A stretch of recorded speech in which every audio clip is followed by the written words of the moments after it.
Blind woman approaches. Ibrahim Traoré on the street. And what he does moves the country. The midday sun blazed over Ouagadougou's central market as 63-year-old Mariam Ouedraogo navigated the crowded streets with her worn wooden cane. 20 years of untreated glaucoma had taken her sight, but not her determination. Today she had ventured farther from her neighborhood than usual, drawn by news that President Ibrahim Traoré would be visiting a newly renovated school nearby. "Excuse me," she asked a stranger, "has the president's convoy arrived yet?" "Not yet, mother," came the reply. "The crowd is gathering over there. You can hear the security forces clearing the way." Indeed, the distinct sound of motorcycles and sharp commands cut through the market's noise. Mariam clutched a small envelope in her pocket. Inside was her grandson's medical report and a referral for surgery that could save his eyesight. At 7 years old, Issouf was showing the same symptoms that had preceded her own blindness, but the doctor said his condition was treatable if addressed quickly. The cost, however, was far beyond what her family could afford. As the crowd pressed forward, Mariam lost her balance. Her cane clattered away as she stumbled, hands outstretched. Instead of hitting the ground, she felt her hands make contact with what seemed to be a uniform. Instinctively, she gripped the fabric to steady herself. "I'm sorry," she stammered. "My cane." "It's all right, mother," came a young, measured voice. The crowd had fallen suddenly silent. Unknown to Mariam, her desperate attempt to avoid falling had led her directly into the path of President Traoré himself, who had momentarily stepped away from his security detail to greet citizens. His guards tensed, but Traoré raised a hand, signaling them to stand down. "Your cane is here," he said, placing it back in her hands. "Are you hurt?" Mariam's clouded eyes widened as she realized whose voice was addressing her. "Mr. President," she whispered, "Allah has guided my steps to you today." The crowd watched in stunned silence as the blind elderly woman stood face to face with the young military leader. In that moment, the vast gulf between ordinary citizen and head of state seemed to vanish in the dusty Ouagadougou street. "What can I do for you, mother?" Traoré asked simply. Without hesitation, Mariam reached into her pocket and withdrew the worn envelope. "Not for me, my son," she said, her voice finding strength. "For my grandson. He is 7 years old and his eyes are failing him, just as mine did. But the doctors say he can be saved if he gets surgery soon." She held out the envelope, her hands weathered by decades of hardship. "We have sold everything we can, but it's not enough. I am not asking for myself. I have made peace with my darkness. But he is just a child with his whole life ahead." The watching crowd held its breath. The military officers forming Traoré's security detail exchanged uncertain glances. This unplanned interaction was precisely what their protocols were designed to prevent. But Ibrahim Traoré, whose rise to power had been propelled by promises to address the needs of ordinary Burkinabés, took the envelope from Mariam's outstretched hands. A photographer from state media captured the moment. The young president in military fatigues accepting a tattered envelope from a blind elderly woman. What happened next would reverberate far beyond this chance encounter on an ordinary Ouagadougou street. The presidential convoy arrived at the military hospital on the outskirts of Ouagadougou before noon. Unlike usual formal visits, this arrival was unscheduled and caught the hospital staff by surprise, as did the unusual sight of an elderly blind woman seated in the lead vehicle alongside President Traoré.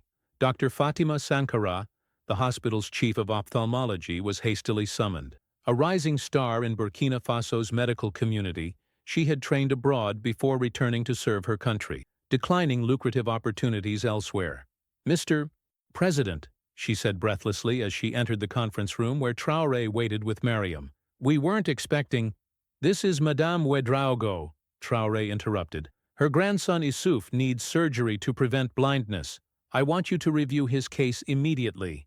Dr. Sankara examined the worn medical documents. "Congenital glaucoma," she confirmed.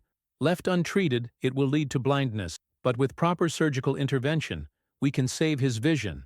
"Then do so," Traoré said simply. "Of course, Mr. President, but there are protocols for admission. And the matter of payment?" Mariam sat silently, her hands clasped tightly in her lap, listening intently to the exchange that would determine her grandson's fate. The state will cover all costs, Traoré declared. Then, surprising those present, he asked, "Doctor, how many similar cases exist in our country? Children losing their sight to conditions that are treatable?" The question caught Dr. Sankara off guard. Hundreds, possibly thousands. Many families, especially in rural areas, can't afford treatment or don't have access to specialists who can diagnose these conditions early enough. Traoré nodded, then pulled out his phone and made a brief call. "Minister Ouattara, come to the military hospital immediately. Bring the Minister of Finance." He ended the call without waiting for a response. "Contact the state broadcaster. I want a camera crew here in 30 minutes. Within the hour, the room had transformed into an impromptu cabinet meeting. The ministers of health and finance sat uncomfortably as Dr. Sankara presented statistics on preventable blindness in Burkina Faso. Our national budget allocates less than 0.1% specifically for preventable blindness, the finance minister explained nervously. With the security crisis requiring increased military spending, health initiatives have been neglected, Traoré finished. Yet what security are we providing if our children cannot see the country we're fighting to protect?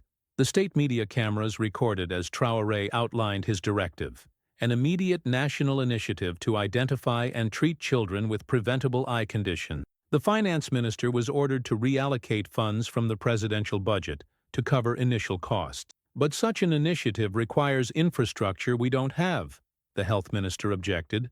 Most rural areas don't have specialized equipment or trained personnel. Traoré turned to Dr. Sankara. "How can we overcome these limitations? Mobile clinics could reach remote areas for screening," she suggested, gaining confidence. "We have enough trained technicians who could identify cases requiring intervention, then transport patients to regional centers for surgery." As the practical details of what would soon be called Operation Clear Vision took shape, Mariam sat quietly, her weathered hands resting on her cane. Though she couldn't see the activity around her, she listened intently, a witness to history unfolding from an encounter that had begun with her simple stumble in a crowded street. The state television broadcast that evening opened with the unplanned encounter between President Traoré and Mariam Ouedraogo in the market. The images were powerful in their simplicity. The elderly blind woman stumbling into the path of the young military leader, his acceptance of her medical documents, their unlikely journey to the hospital together. In living rooms and cafes across Ouagadougou, citizens watched with mixed reactions. "See how he treats our elders? With respect," commented a taxi driver at a popular cafe. "The French-backed presidents would have had their security push her away." Others were more skeptical. "Good television," remarked a university professor. "But will it translate to systemic change? One boy's surgery makes for a touching story, but what about the underlying healthcare infrastructure?" By the following morning, international media had picked up the story. Al Jazeera framed it as revolutionary compassion, while Reuters offered a more measured Burkina Faso's Traoré launches healthcare initiative after citizen encounter. French media emphasized the theatrical nature of the interaction. At the hospital, Issouf Ouedraogo, Mariam's grandson, was admitted for pre-surgical evaluation. The thin but bright-eyed boy clutched his grandmother's hand as doctors examined him. "Will it hurt?" he asked Dr. Sankara. "You'll be asleep," she assured him. "And when you wake up, the pressure in your eyes will begin to decrease. Your headaches will go away, and your vision will stay with you as you grow." Meanwhile, Lieutenant Colonel Mbarga, Traoré's newly appointed Minister of Communication, was briefing the president on the public response. "The story has resonated strongly," Mbarga reported. "It aligns perfectly with our narrative of a government responsive to citizens' needs." "This isn't about narrative," Traoré replied with a frown. "It's about action." News reached them that crowds had begun gathering outside the hospital, citizens bringing their own children with vision problems, hoping for similar intervention. The hospital staff, overwhelmed by the sudden influx, had created an impromptu triage system. "This is why planning matters," Mbarga observed. "Good intentions without structure create chaos." Traoré acknowledged the point with a reluctant nod.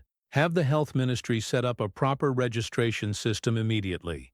We can't help everyone at once, but we will create a system that helps everyone in time." That afternoon, As Issouf was being prepared for surgery, Mariam received an unexpected visitor. Aisha Kabore, a prominent civil society activist and frequent critic of the military government, had come to meet her. "Your courage in approaching the president directly has inspired many," Aisha said. "There was no courage, only a grandmother's desperation," Mariam replied. "Any of us would do the same for our children. Do you believe this program will truly help others beyond your grandson?"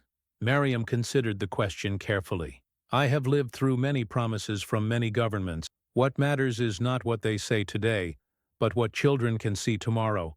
Her wisdom would be quoted extensively in the days that followed, as Operation Clear Vision took its first steps from hastily arranged press conference to national policy. For many observers, the question remained, was this a genuine pivot toward addressing citizens' needs, or merely a convenient public relations opportunity for a military regime seeking legitimacy? 3 weeks later, the first mobile eye clinic departed Ouagadougou before dawn. The converted bus, painted white with the national colors of green and red striping its sides, carried basic diagnostic equipment and a medical team led by Dr. Moussa Diallo, a young ophthalmologist who had volunteered for the pilot program.